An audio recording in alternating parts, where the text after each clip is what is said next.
할렐루야, 광교회 성도 여러분. 지금은 10월 16일 금요일 새벽 예배 시간입니다. 우리 함께 사도신경으로 신앙 고백하겠습니다. 전능하사 천지를 만드신 하나님 아버지를 내가 믿사오며 그 외아들 우리 주 예수 그리스도를 믿사오니 이는 성령으로 잉태하사 동정녀 마리아에게 나시고 본디오 빌라도에게 고난을 받으사 십자가에 못 박혀 죽으시고 장사한 지 사흘 만에 죽은 자 가운데서 다시 살아나시며 하늘에 오르사 전능하신 하나님 우편에 앉아 계시다가 저리로서 산자와 죽은 자를 심판하러 오시리라. 성령을 믿사하며 거룩한 공예와 성도가 서로통하는 것과 죄를 사주시는 것과 몸이 다시 사는 것과 영원히 사는 것을 믿사옵나이다. 아멘. 이 아침에 우리가 함께 읽으실 하나님의 말씀 욥기 14장 8절에서 18장 12절까지입니다. 욥기 14장 8절에서 18장 12절까지 말씀 읽으시고요. 다시 영상 트셔서 설교 말씀 이어서 들으시면 되겠습니다. 오늘은 욥기 17장의 내용을 가지고 말씀을 잠시 전하려고 합니다. 우리 성도 여러분은 살면서 가장 힘들었을 때가 언제이십니까? 가장 큰 고난을 겪은 적이 언제이십니까? 완전히 삶의 의욕이 부러져 버려서 일어날 힘조차 없어 주저앉고 인생의 지하 밑바닥으로 내려갔던 적이 언제이십니까? 음, 저는 이 욥기 17장을 계속해서 이렇게 묵상하고 읽으면서 어떻게 설교를 해야 될까? 그래도 좀 소망의 메시지를 줘야 되는데 어떻게 해야 될까? 근데 계속 읽고 그리고 설교 본문을 써 내려가는데 어떻게든 좀 절망 속에서도 하나님을 붙듭시다 뭐 이렇게 쓰고 싶었는데 그렇게 써지지가 않더라고요. 왜냐하면 오늘 본문은 정말 본문 그대로 봐야 하는 게 맞다고 생각이 들고 억지로 막 희망을 짜내 놓은 것은 조금 아니다라는 좀 생각이 들었습니다. 왜냐하면 이 본문에서는 희망, 소망 찾아볼 수가 없기 때문입니다. 어, 인간이 인생을 살 수 있고 또 살아낼 수 있는 이유가 어디에 있느냐라고 하면 꿈에 있다라고 말을 합니다. 꿈, 즉 희망. 각자도 마찬가지입니다. 여러분, 우리 모두가 인생을 살아가는데 알게 모르게 다 꿈을 꾸고 살아가고 있습니다. 희망, 소망을 갖고 살아가고 있습니다. 신앙적인 걸 떠나서도 그냥 나의 삶에서, 나의 가족에게, 나의 일에서 꿈꾸는 것이 있습니다. 이렇게 됐으면 좋겠다. 언젠간 이렇게 됐으면 좋겠다. 이렇게 되지 않을까? 아니면 그 꿈을 못 이루더라도 어느 정도까지는 이뤘으면 좋겠다. 그래도 잘 되겠지. 어떻게 되겠지. 잘 되겠지라는 그런 꿈과 희망이 있기 때문에 사람은 살고 어려움 가운데서도 그 희망의 끈을 놓지 않고 살아가는 것이죠. 그래서 예전에 아주 유명한 얘기 중에 그 나치 수용소에서 다 죽었는데 한 명 유일하게 산 사람이 어떤 그 안에서 산 사람이 있는데 그 사람이 살 수 있었던 이유가 무엇이냐고 그랬더니 매일매일마다 자기의 희망을 적었다고 합니다. 희망, 희망, 희망.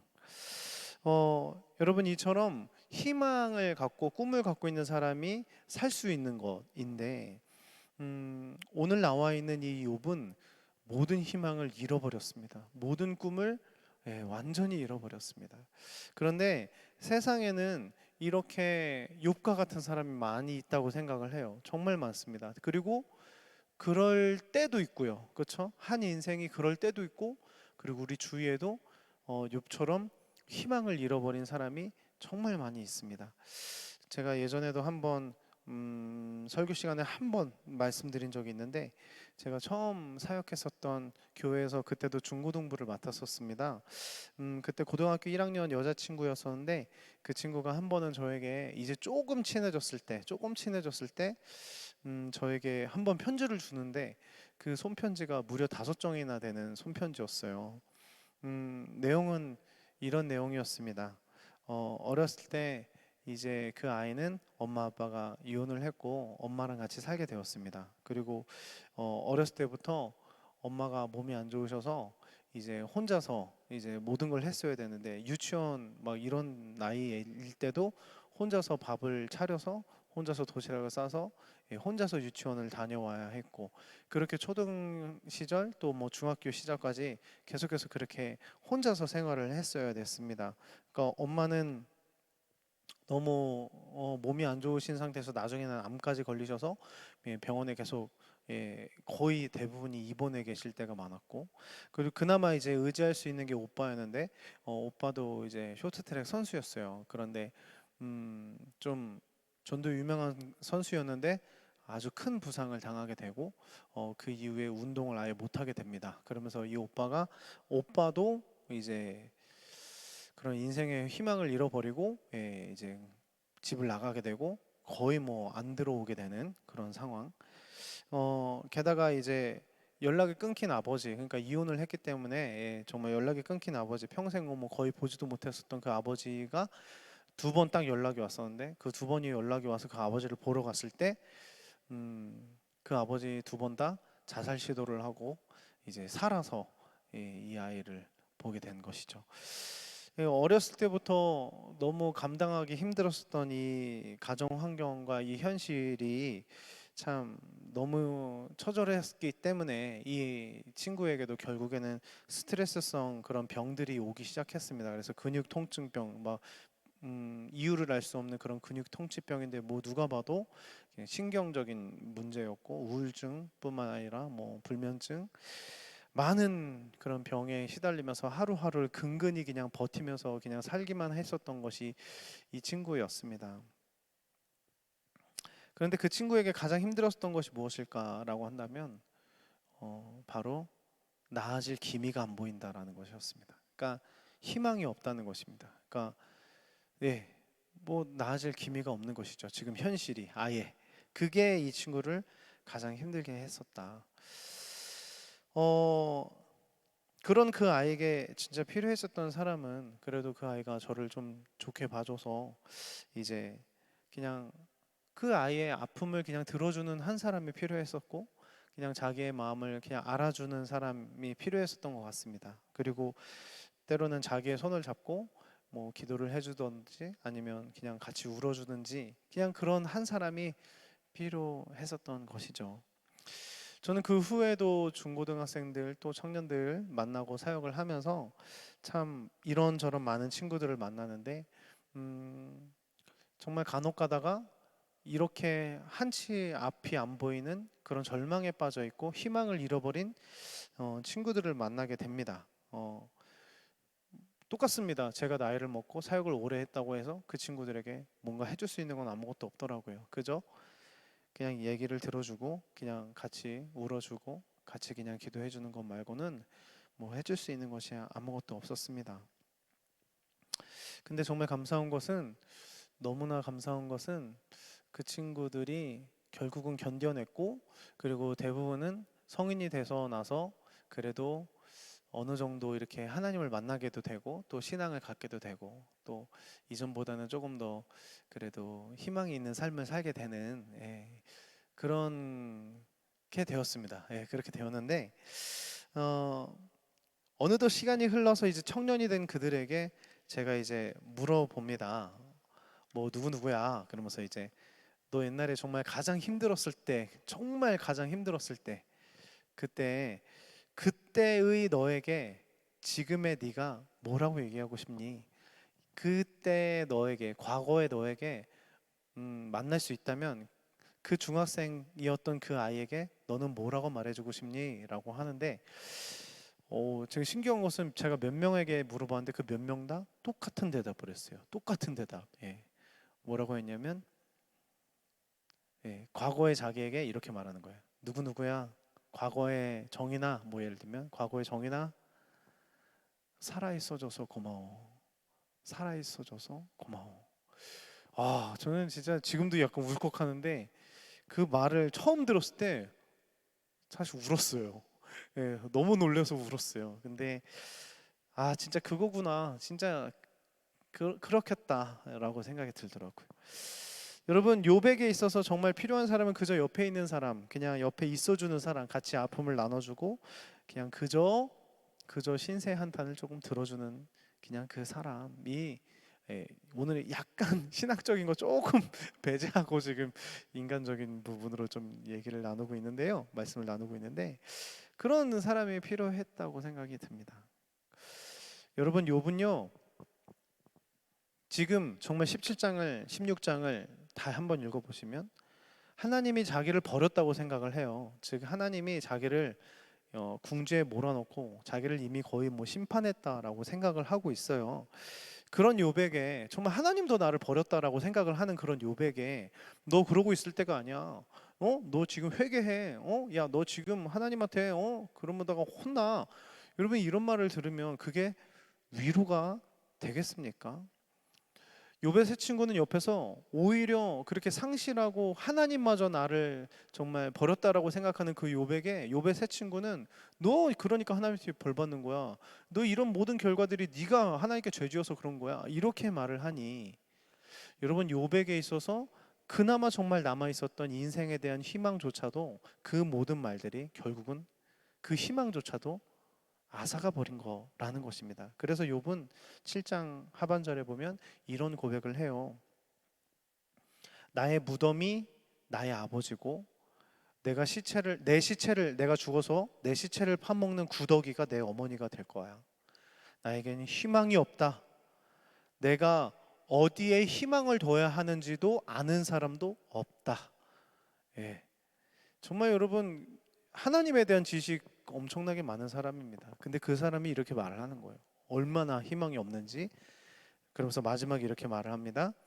내가 죽은 자들에게 갈 때, 즉 내가 죽어서 이제 흔히 말하는 지옥에 떨어질 때, 수월에 떨어질 때 희망은 나와 함께 가지 못할 것이다 라고 말을 해요. 희망은 나와 함께 가지 못할 것이다.